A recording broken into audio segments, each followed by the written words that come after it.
Welcome and thank you for joining us for the final module of Understanding Money. In the first module, we learned about interest rates. The second module provided an understanding of what inflation is and how that works. This learning module is focused on reviewing the relationship between interest and inflation. At the end of this module, there will be a short quiz to test your knowledge. This module is approximately 5 to 7 minutes long, so let's get into it. Let's do a quick recap on interest. The interest rate is the amount the lender charges you as the borrower. The rate is a percentage of the principal, which is the amount loaned. An interest rate can also apply to the amount earned at a bank. So this is the money you get on your savings or perhaps even from your investments. So interest works both ways, either in what you pay on your debt or what you earn on your savings and investments.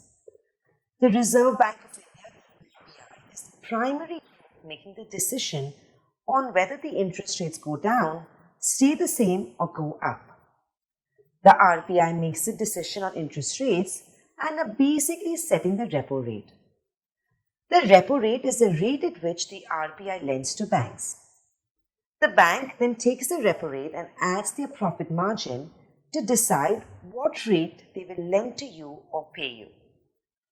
The bank takes the repo rate and sets their interest rate to you by adding in their profit margin. But the interest rate that you eventually get also considers your credit score, whether it is a secured or unsecured loan, and your level of income. Hopefully, this was all a good recap for our first module for you. Remember, you can always go back and review the first module if any of these details were fuzzy for you. Inflation refers to the rise or increase in the prices of most goods and services we consume and use. It's basically looking at the average price change over a period of time. Inflation is primarily measured by two indices: CPI, which is Consumer Price Index, and the WPI, which is the Wholesale Price Index.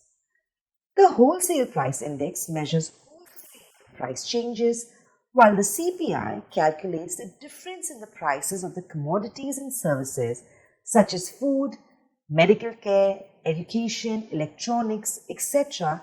at the consumer level. Some of the main causes of inflation include high demand and supply, or low production or increased cost of production, and excess circulation of money, meaning people have more money to spend, thus taking us back to more demand for goods and services. Again, this was a quick summary of Module 2. If some of this didn't make sense, please do make sure you go back to Module 2 to review. Now the real question is, how do they interact? What is their relationship? The first thing to note is that interest rates and inflation tend to move in the same direction. The reason is that if inflation rates are increasing the interest rates helps to stabilize the inflation. Let's step back for a moment. First of all, you want the economy growing. It's never good when the economy isn't growing. This means that you want inflation to be greater than zero. Normally, there will be a target inflation level that the RBI will want to maintain, which ensures the economy continues to grow and consumers continue to enjoy the current levels of spending and savings. As inflation begins to trend past that target, then an interest rate change will be required to bring the inflation rate back to the target. If inflation continues to grow even after an interest rate increase, then you should expect more interest rate increases. Changing the interest rate is the primary mechanism for managing inflation. So how does the interest rate impact inflation rates? Why is it the primary tool to combat inflation? When the RBI responds to elevated inflation by raising interest rates, it effectively limits the money supply available for purchases of riskier assets. By increasing borrowing cost, the increased interest rates discourage consumers and business spending, especially on financing big ticket items like housing and capital equipment. Meaning, it would be harder to get a mortgage or a loan for some of these bigger items, as the banks will also look at what additional interest rate hikes might be to pay back those loans. So, banks become more cautious in their lending decision. Now, on the flip side, if the economy is beginning to slow, the RBI could decrease the interest rate, signaling increased money supply, thereby decreasing your borrowing cost. Basically, they want spending to increase. The challenge with all of this is timing.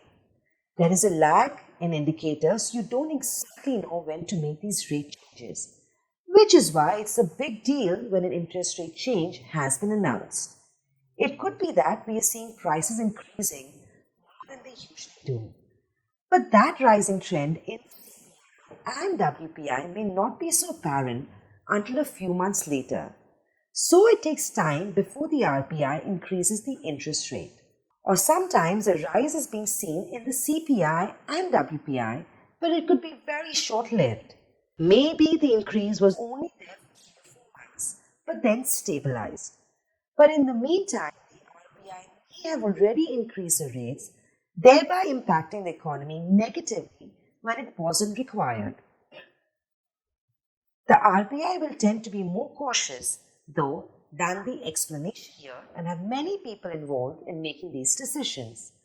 But if you were to ask anyone at the RBI, they will say that timing and lag is the biggest challenge in managing the money supply in our economy. So, what does all this mean to you? Well, first of all, it's important to know that everything we discussed throughout the 3 modules impacts you and your household. It impacts your cash flow and budgets.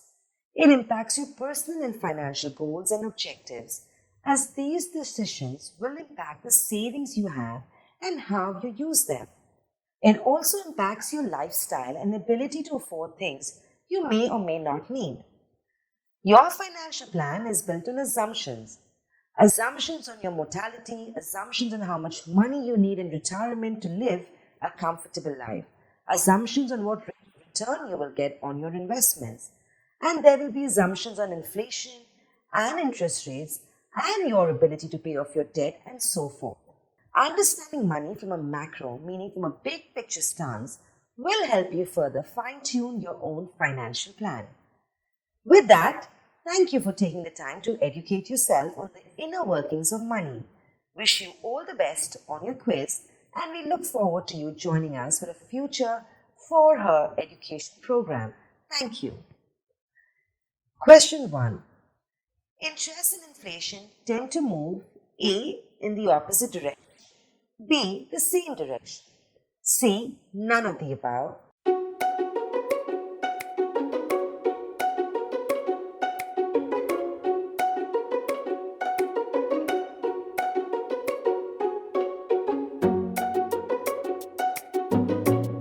Question 2.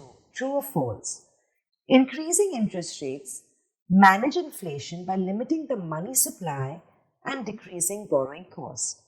A. True. B. False.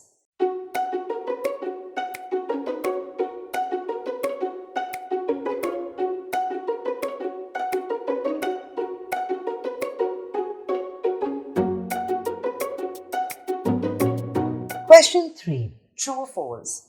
One of the biggest challenges in making decisions on interest rates to manage inflation is lag. A. True. B. False.